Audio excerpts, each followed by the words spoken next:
네, 여러분 안녕하십니까? 자, 웹크롤링 쪽 인베디드 프로그래밍 9주차 수업 진행해 보겠습니다. 지난 주차까지 데이터베이스 부분 좀 살펴보면서 아마 여러분들이 많은 부분들을 공부하셨을 거로 생각을 하는데, 이제 조금 더 향상된 파트 2 부분으로 넘어가서 웹크롤러에 대해서 좀 더 자세히 알아보는 시간, 특히 다양한 파이썬 라이브러리들을 조금 더 추가로 알면서 이제 문서를 처리하는, 즉 웹에서 제공해주고 있는 문서 파일들을 컨트롤할 수 있는 그런 기술을 학습해 보려고 합니다. 그래서 잠시만요. 실행됐죠? 네. 예. 그래서 문서 읽기가 이번 챕터의 주된 내용입니다.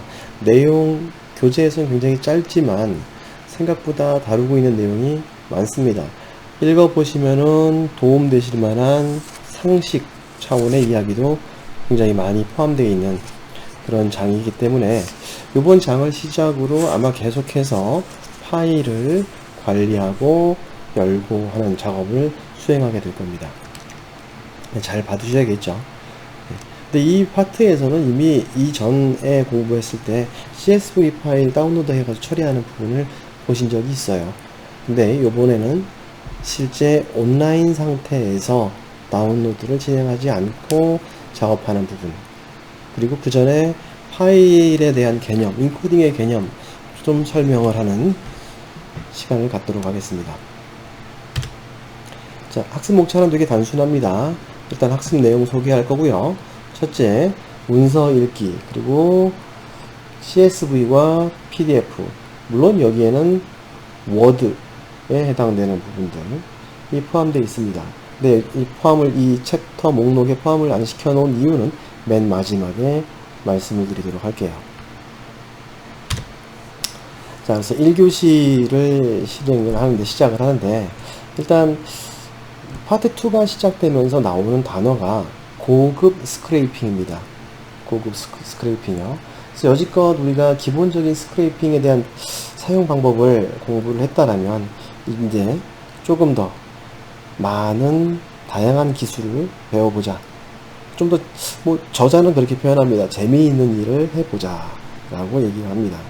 근데 그도 그럴 것이, 이제 항상 웹사이트가 모든 것이 다 텍스트로만 이루어져 있으면 참 고맙겠지만, 텍스트가 아닌 형태에서의 스크래핑을 할 수가 없다라면 우리는 웹을 활용할 수가 없겠죠. 그래서 이 고급 스크래핑에서 이제 서버에서 제공하지 않는 정보들, 즉 서버 자체가 글자들이나 이런 것들을 포함을 해서 제공을 해주지만, 이미지라든지 아니면 숨어져 있는 공간에 존재하는 파일이라든지 이러한 것을 탐색하는 방법들을 살펴보려는 거예요. 그래서 이제 요번에 학습할 내용을 소개해 보면요, 그 전에 지난 학습 내용을 통해서 스크래이핑의 기초에 해당되는 부분들은 거의 다 설명을 드리고 말씀을 드렸습니다. 하다못해 스크래이피 같은 것도 설명을 드렸고요. 그래서 근데 얘를 돌이켜서 다시 한번 살펴보게 되면은 비교적 단순한 웹 스크레이퍼를 우리는 구현을 해왔던 겁니다. 즉, 서버가 파악할 수 있는 형식의 정보가 제공되기를 바라야 되고요. 우리는 일단 그런 정보를 제공할 필요가 있다라는 거고요. 그리고 모든 정보를 보이는 그대로 수집을 했습니다. 즉, 실제로 우리가 데이터베이스 저장을 했지만 그 데이터를 가지고 어떤 핸들링을 하는 작업은 전혀 하지 않았거든요.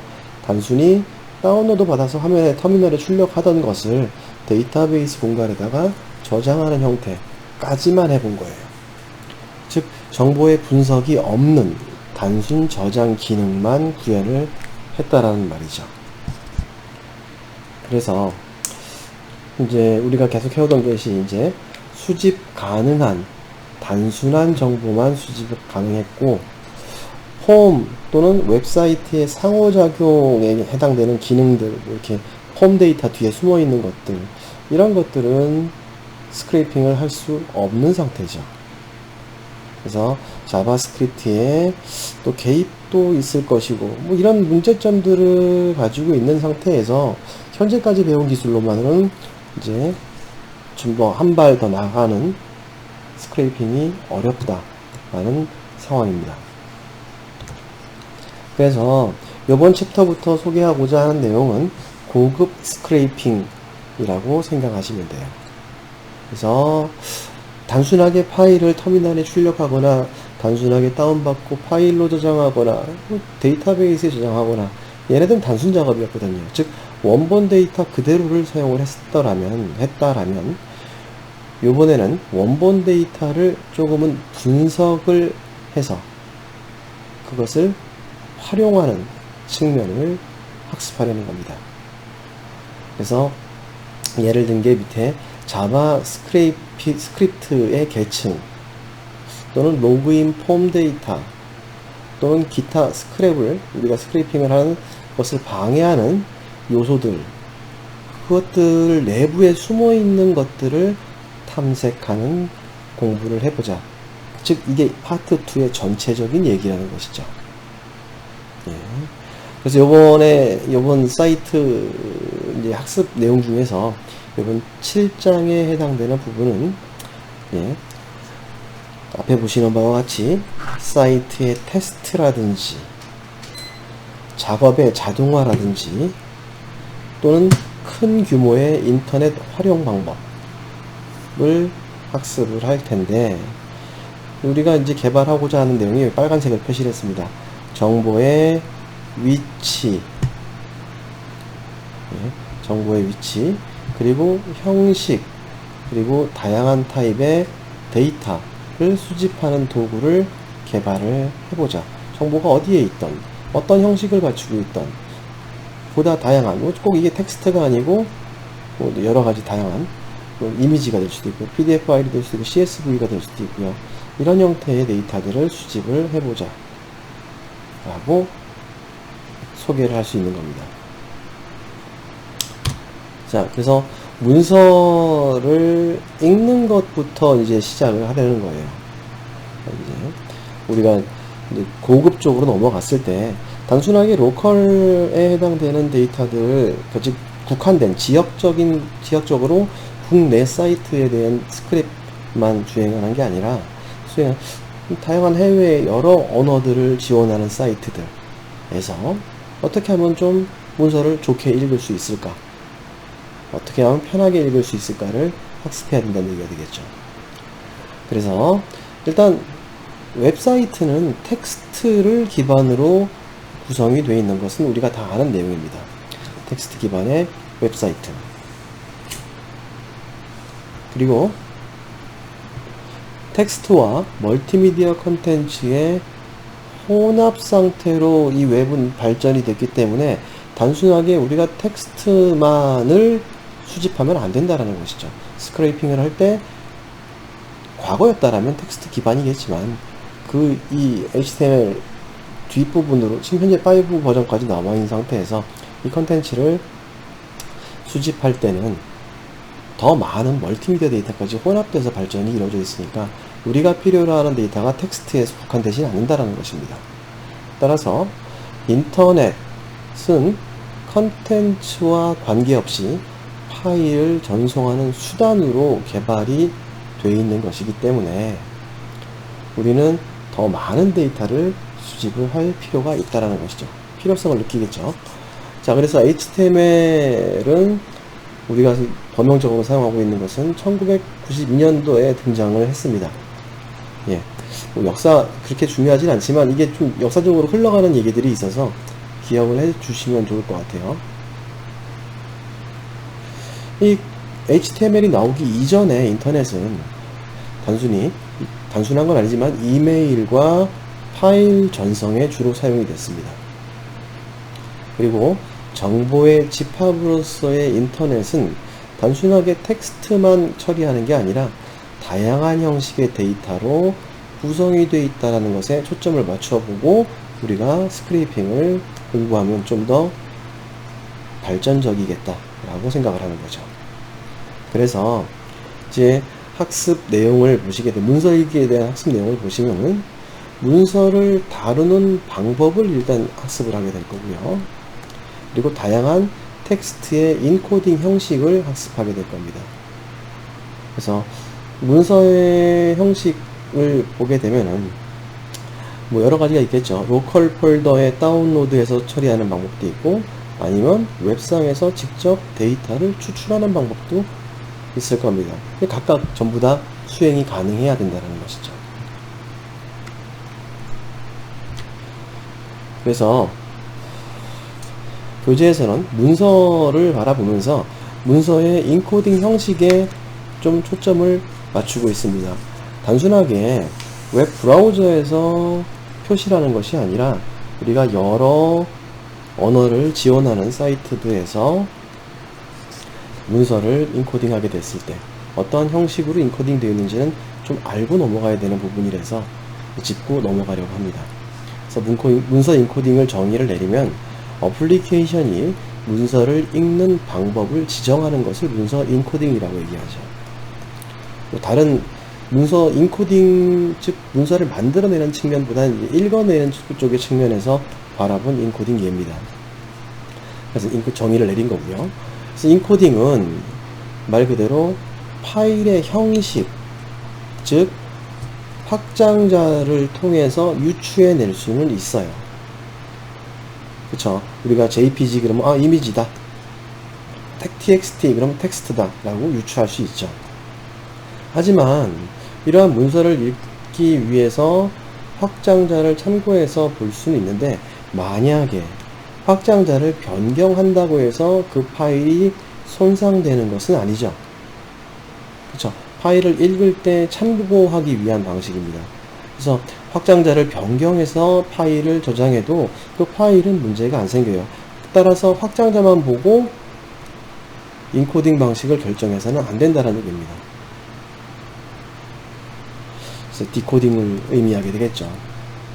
그래서 이러한 모든 문서들은 0 또는 1의 이진값으로 구성되어 있기 때문에 파일의 확장자가 바뀐다고 해서 데이터가 변경되거나 그렇지는 않다. 그래서 인코딩을 잘 봐야 된다. 그래서 이러한 인코딩 알고리즘을 보시면은 아래쪽에 있는 것에 텍스트의 경우 한 글자에 비트 단위로 인코딩을 하게 되죠. 그리고 그 위에 만약에 이 파일이 이미지 파일인 경우에는 각 픽셀의 인코딩을 수행을 하게 되죠. 즉 비트로 색상을 표현하게 됩니다. 그리고 난 뒤에 이 파일에 압축을 하거나 저장 공간을 절약하는 알고리즘을 적용해서 데이터를 최종 저장하게 되죠.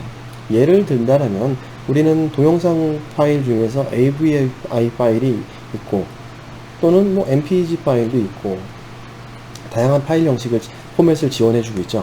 근데 내용에 보면은 실제로 파일을 이진으로 인코딩하고 색상값으로 저장하는 것까지는 거의 비슷해요. 양자화까지 거의 다 비슷한데, 근데 실제로 최종적으로 파일을 기록할 때 압축 방식을 다르게 함으로써 서로 다른 동영상 파일이 코덱이 만들어지게 되죠. 그래서 이렇게 파일 인코딩의 예를 들어 놓은 것이고요. 그렇다면 파일 인코딩 중에서 문서 인코딩을 계속해서 봤을 때 파일의 형식을 지원하는 라이브러리를 사용을 하면은 우리는 인코딩을 한 것을 읽어낼 수가 있겠죠. 특히 파이썬에서는요. 다양한 라이브러리를 지원하니까. 그리고 이러한 각 파일 형식에 따라서 해석 파일의 내용이, 즉 0 또는 1의 해석의 방법의 차이가 발생할 뿐이지 그것 자체가 변경되는 것은 아니다. 그래서 학습 파일의 형식의 예를 본다라면 우리는 텍스트 파일도 볼 것이고요. CSV, 그리고 PDF, 워드 파일의 형식을 보게 될 겁니다. 그러니까 기본적으로 텍스트를 저장하는 파일 형식을 형식들이고요. 위에 있는 것들은 전부 다 텍스트를 정하는 파일 형식이고, 이 챕터가 지나고 나서 향후에 우리가 이미지에 대한 처리도 살펴보게 될 겁니다. 차근차근 배워 나가셔야겠죠. 그래서 여기까지의 인코딩 방식을 잘 봐두시고 여러분들이 어떠한 문서를 인코딩 할 것인지를 확인을 하셔서 관리를 하셔야 돼요. 지금 여기 연관성이 없어 보이는데 이렇게 생각할 수도 있을 겁니다. 근데 그렇지 않아요. 우리가 아스키 코드가 만들어진 형태부터 시작해서 아스키 코드 이후에 이제 유니코드 형식 또는 ISO 형식 파일 텍스트 형식을 지원을 하려면 우리는 인코딩의 기본적인 규칙을 알고 계셔야 된다는 얘기가 되겠죠. 그래서 이 부분을 교재에 나와 있는 내용 중에 147페이지까지의 내용이었고요. 간단하게 우리가 텍스트를 출력을 한다면 텍스트로만 출력을 할 게 아니라 텍스트 이외에 CSV나 PDF로 되어 있는 파일도 우리는 처리할 필요를 느끼게 되죠. 그러면 각각은 결국은 인코딩 형식을 쓴다라는 거고요. 그리고 결과적으로 이러한 파일 단위를 왜 우리가 관심을 가져야 하느냐 하면, 실제로 웹사이트에서 제공해주는 정보가 모두가 다 텍스트로 이루어져 있고, 물론 조그만 쪼가리들은 그렇게 돼 있겠지만 실제 데이터로 보관하고 있는 것들은 나 가져가세요 하는 형식의 텍스트로 저장되어 있지 않고, 이것들이 좀 더 다양한 파일 형식으로 지원이 되어 있기 때문에 그 파일 형식들에 대한 인코딩 방식을 우리는 공부를 해야 된다는 얘기가 되는 겁니다. 자, 그래서 이 부분까지 설명을 좀 드려보고요. 파이썬 설치하시고 비주얼 스튜디오 코드 쪽에서 세팅하시는 부분들 질문들이 이제 가끔 들어오게 되는데, 그런 부분들은 여러분들 경로 설정 부분이라든지 이런 걸 좀 잘 살펴보시면 좋을 것 같아요. 아니면 비주얼 스튜디오 코드가 장점은 디버깅이 좋다라는 장점 이외에는 제가 보기엔 별로 없거든요. 편집기가 늘 쓰던 편집기와 유사하기 때문에 좋게 보인다라는 것밖에 없지 실제로는 그렇게 크게 중요하진 않아요. 그래서 아니면 파이참 같은 툴을 사용하시는 것도 좋을 거고, 아니면 IDLE 기본 툴을 이용하셔도 문제가 되지는 않을 것 같습니다. 물론 비주얼 스튜디오 코드처럼 디버깅이라는 막강한 무기를 가지고 있는 툴은 흔하지 않으니까 디버깅이 가능하다는 장점 때문에 나도 비주얼 스튜디오 코드를 사용하게 될 텐데, 여러분들이 코드 사용하실 때 중요하게 봐야 될 거, 이 녀석들의 설정 경로들을 잘 세팅을 맞춰 보시기 바랍니다. 자, 1교시는 일단 학습 내용에 대한 소개를 진행하는 시간이었기 때문에 짧고 간략하게 진행을 하고요. 2교시에서 텍스트에 대해서, 즉 좀 더 자세하게 텍스트 인코딩과 인터넷, 그리고 인터넷의 역사 등등을 좀 살펴보는 시간을 가져보도록 하겠습니다. 일단 1교시는 여기서 마치고요. 이제 2교시에서 진행을 해볼게요. 여러분들 코드 실습들은 다 하고 계시는지 모르겠는데 꼭 다 실습을 해 보시기 바랍니다. 그래서 관련된 데이터들을 수집하는 것들까지 직접 수행을 해 보시기 바랍니다. 자, 일단 1교시는 여기서 마무리하고요. 2교시에 텍스트에서 좀 더 자세한 얘기 다루어 보도록 하겠습니다.